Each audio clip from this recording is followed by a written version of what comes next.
الحمدللہ وحدہ والصلاة والسلام علی من لا نبی بعدہ اما بعد۔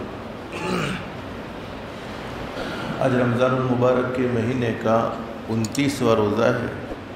ممکن ہے آخری روزہ ہو، اس لیے کہ مکۃ المکرمہ میں تو کل چاند نظر آ گیا ہے، تو ممکن ہے کہ آخری روزہ ہو۔ اس اعتبار سے اب دن باقی نہیں رہے، کچھ گھنٹے رمضان المبارک کے مہینے کے باقی رہ گئے ہیں، اور جتنا وقت باقی ہے بس اللہ سے دل سے دعا کرو اللہ ہمیں اس کی قدر دانے کی توفیق و سعادت نصیب فرمائے۔ میرے بھائیوں، ہر انسان کے دوست بھی ہوتے ہیں، دشمن بھی ہوتے ہیں۔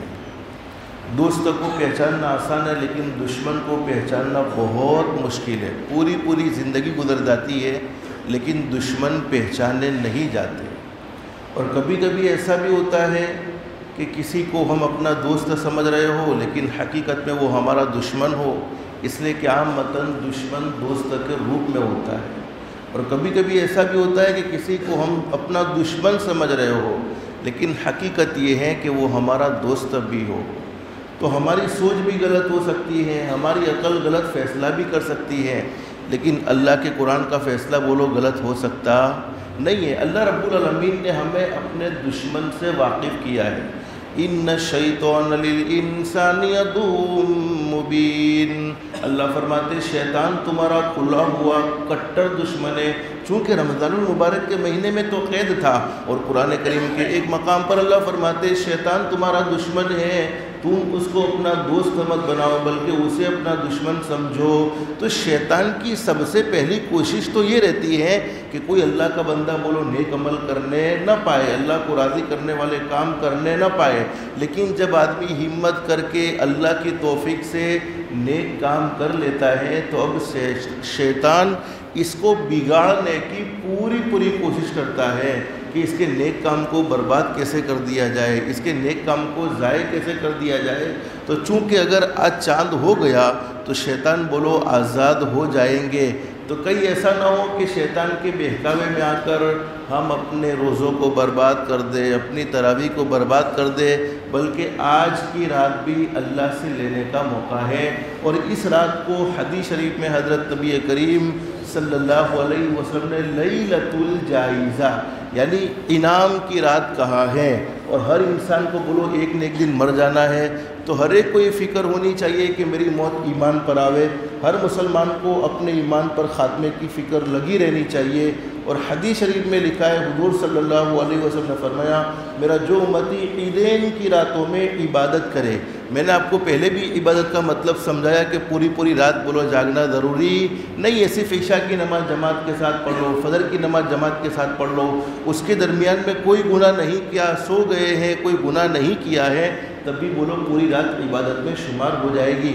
اگر اللہ سے مانگنے کی توفیق مل جائے تو بہت اچھی بات ہے، لیکن نہیں ملی ہے تو فجر اور عشاء کے درمیان میں ہمیں کوئی گناہ کا کام ہم نے نہ کیا ہو تو ہماری پوری رات عبادت میں شمار ہوگی۔ تو فرمایا نبی کریم صلی اللہ علیہ وسلم نے جو شخص عیدین کی راتوں میں عبادت کرے، یعنی دونوں عیدوں کی راتوں میں اللہ کو راضی کرنے والا اعمال کرے، اللہ رب العالمین سوئے خاتمے سے یعنی بری موت سے اس کی حفاظت فرمائیں گے۔ کتنا بڑا انعام حدیث شریف میں بیان فرمایا ہے۔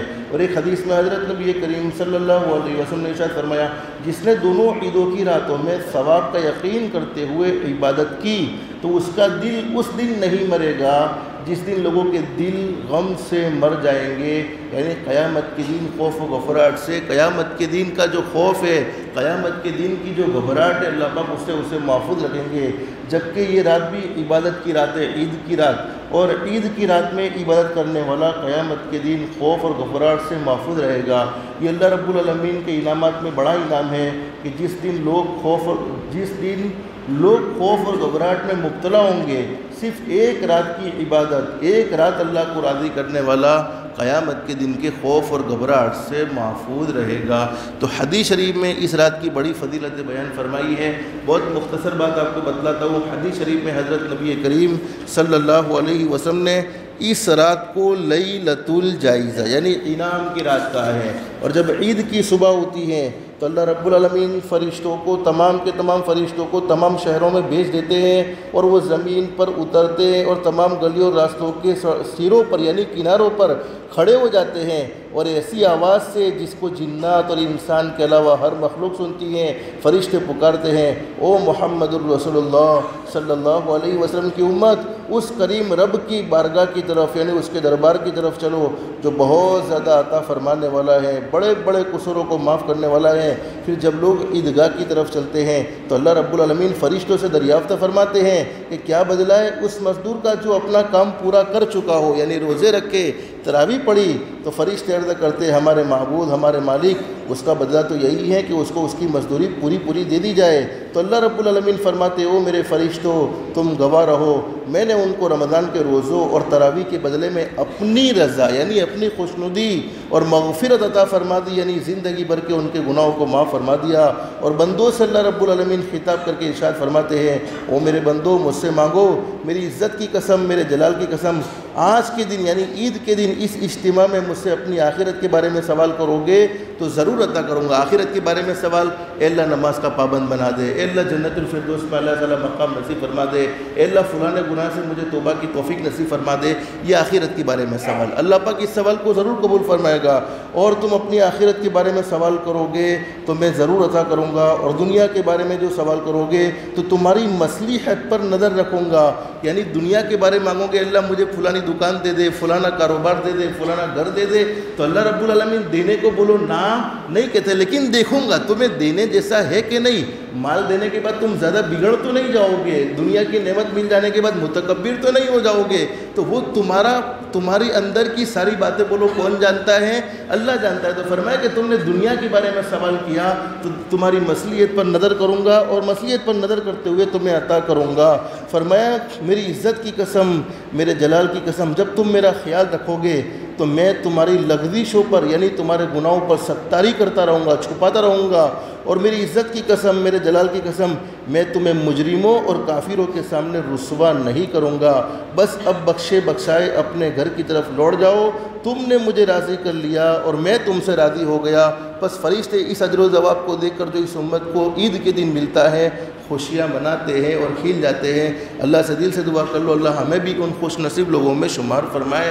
تو میرے پیاروں آج کی رات میں بھی کوئی تماشا بولو نہیں ہونا چاہیے، اللہ کو ناراض کرنے والا کوئی کام انشاءاللہ کہو نہیں کریں گے۔ اور گزشتہ کل بھی میں نے آپ کو ایک دعا بتلائی تھی، اللہم انا نجعلک فی نحورہم ونعوذ بک من شرورہم، جب تک عید کی نماز سے ہم فارغ نہ ہو جائیں اس دعا کا بھی خاص طور پر اہتمام کریں۔ اور حسبنا اللہ ونعم الوکیل، نعم المولا ونعم النصیر، یہ حدیث شریف میں حضرت نبی کریم صلی اللہ علیہ وسلم نے بتلائی بھی ہیں، اور یہ دونوں دعائیں حسبنا اللہ ونعم الوکیل قرآن کریم کے 4 پارے میں ہے، نعم المولا ونعم النصیر قرآن کریم کے 9 پارے کے آخری صفحے میں ہے۔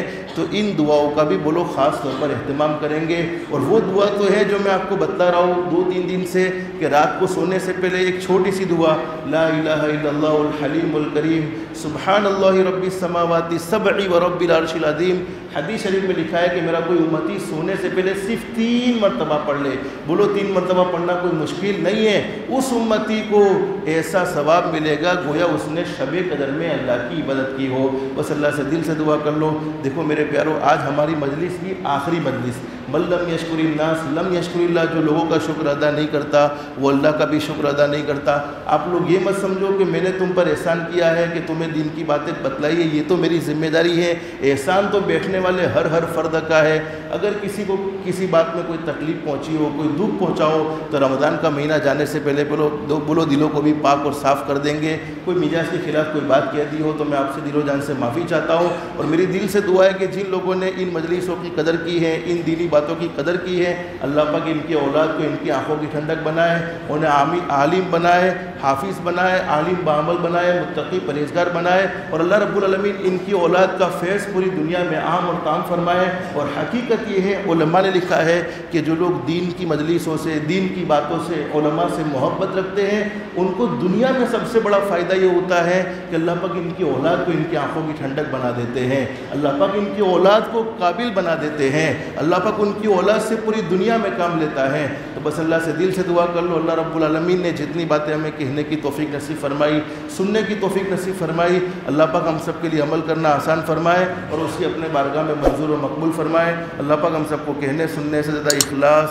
استخلاص اور استقامت کے ساتھ عمل کی توفیق نصیب فرمائے، آمین یا رب العالمین۔ وآخر دعوانا الحمد للہ رب العالمین۔ استغفر اللہ۔